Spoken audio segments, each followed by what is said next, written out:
Hi, I'm Jessie Duff. Today we will discuss how to unload your Weatherby SA-08 shotgun, and for the purpose of this video, we will be using dummy rounds.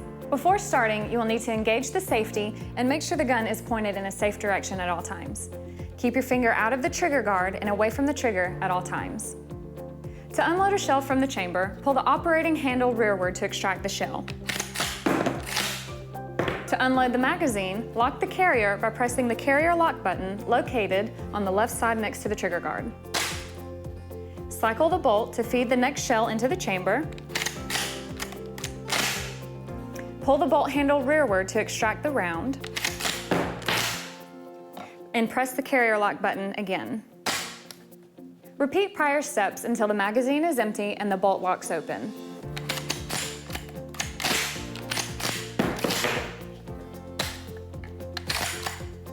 Visually inspect that your firearm is empty and there's nothing in the magazine or the chamber.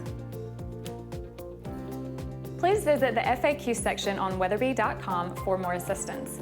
Follow us on Instagram and Twitter at Weatherby Inc. and like us on Facebook at facebook.com/WeatherbyInc. You can also subscribe to us on YouTube to stay up to date of our latest videos.